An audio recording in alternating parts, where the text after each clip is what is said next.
이게 900달러로 내려오면 평가절상 됐다 그러죠. 그렇죠? 돈의 가치가 올라갔다 그러지 평가절상이에요. 이게 1,100원으로 올라오면 평가절하라고 해요. 왜 그러냐면 돈의 가치가 올라가는 거예요. 예를 들어서 한국 돈을 가지고 물건을 하나 수출한다고 생각해봐요. 1,000원일 때는 한 개 수출해서 1,000원을 받아오죠. 그쵸? 그쵸? 근데 900원일 때는 한 개 수출해서 900원밖에 못 받아오죠. 그쵸? 그래서 수출은 손해죠. 환율이 떨어집니다. 그쵸? 그쵸? 그래서 올라가면은 하나 수출해서 900원 받을 때보다 1,100원 받으니까 유리하죠. 그런데 왜 평가절상이냐면은 옛날에 물건을 하나 사기 위해서 원화로 900원, 1,000원을 지불하던 것을 수입은 1,000원을 지불하죠. 하나 살라고 달러가 1,000원일 때는. 그런데 900원일 때는 900원만 냅되잖아요. 그러니까 돈의 가치가 올라갔다고 해서 내려오면 평가절상이라고 하고 올라가면 평가절하라고 해요. 근데 평가절상, 평가절하는 용어를 쓰기도 하고 그냥 환율이 떨어졌다 올라갔다 이런 용어를 쓰기도 하죠. 제가 마지막으로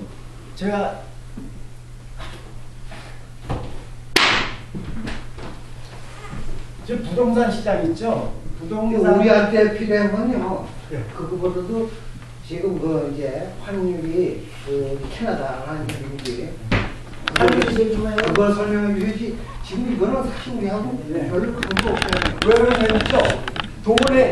돈 움직임에 돈이라도 우리 사실 지금 그 펜션 받는 사람들이 있는데 어디 투자 이런 사람들 그래서 먼저 김대중 선생님이 그런 것 중에 생활률이 엄청나게 증가하고 있는데 그 얘기를 안 해드렸고 그 돈이 각국의 투자처로 엄청나게 들어가서 엄청난 상승이 예상되는데 그걸 이제 반대로 얘기했고 그 다음에 분명 이번에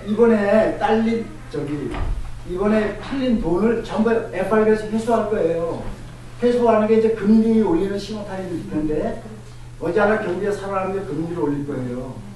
1900년대에 그린스펀이라고 아시죠? FRB 의장했던 사람이 18년 6개월인가 하셨는데 근데 그분도 금리를 올려서 부동산 잡으려고 그랬거든요. 사실은 근데 이게 서프라임 터진 거예요. 그런데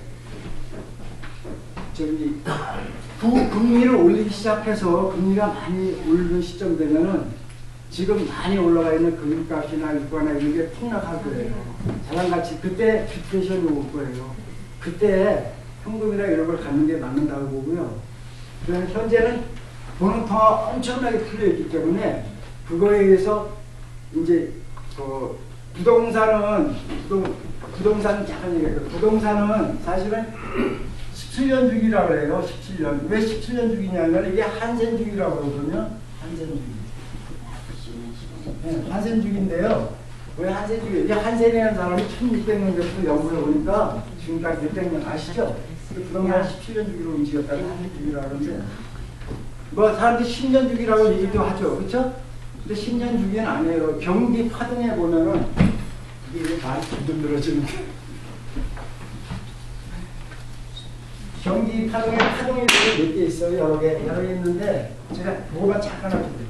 키친 파동이라는 게 있어요. 키친 웨이브 이게 있고요. 그 다음에 주올라 파동이가 있어요. 이거 좀 알아놓으면 좋아요. 그 다음에 콘트라티브 파동은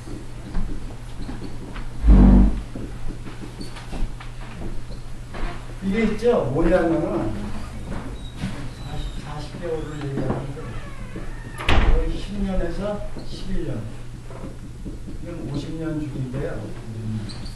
근데 이걸 왜 얘기하냐면 사람들이 부동산이나 이런 거 10년 주기로 움직인다고 생각하고 있어요. 근데 그게 이 주올라 파동 때문에요.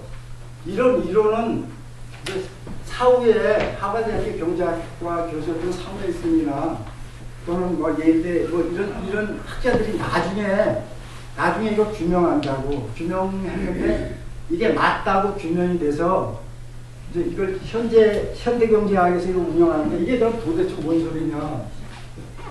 이거는 금리를 조정할 때 한국은행에서 금리를 올릴 거냐 내릴 거냐 요 주기를 이용한다는 거죠.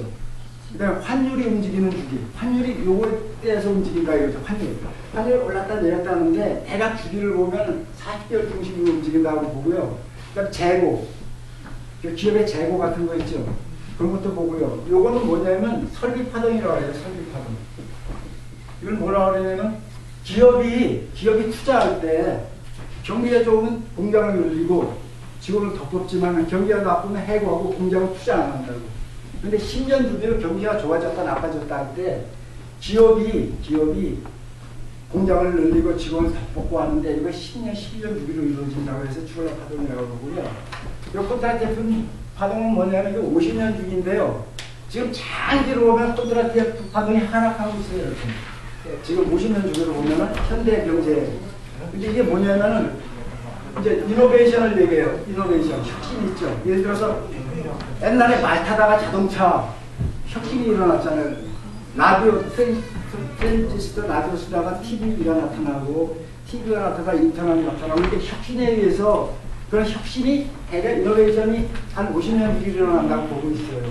그래서 이렇게 했는데 이런 사이클에 의해서 경기가 대략 현대 경제가 움직이고 있어요. 조금 차이는 있는데 근데 제가 마지막으로요. 저기 환율이요. 환율은 그 나라 국가 경제 지표예요. 환율이 예를 들어서 환율이 지금 캐나다 환율이 1,090원 되죠. 그렇죠? 올랐어요. 1,054원 내려왔다가. 근데 1,000원인데 마무리하지 마. 예, 그래. 요것만 할게요. 네. 요건데 환율이 500원으로 떨어졌다, 1,200원으로 올랐다는 것은 이 경제가 좋아진다는 얘기거든요. 캐나다 경기도 엄청나게 좋아지고 있어요. 그리고 전체로 봤을 때 총통화량이 줄고 있어도 지금 경기는 확장 국면에 있다는 거죠. 엄청난 확장 국면. 그러니까 우리가 예상하지 못한 엄청난 호황을 누리게 될 거야. 그렇게 봐요. 네, 감사합니다.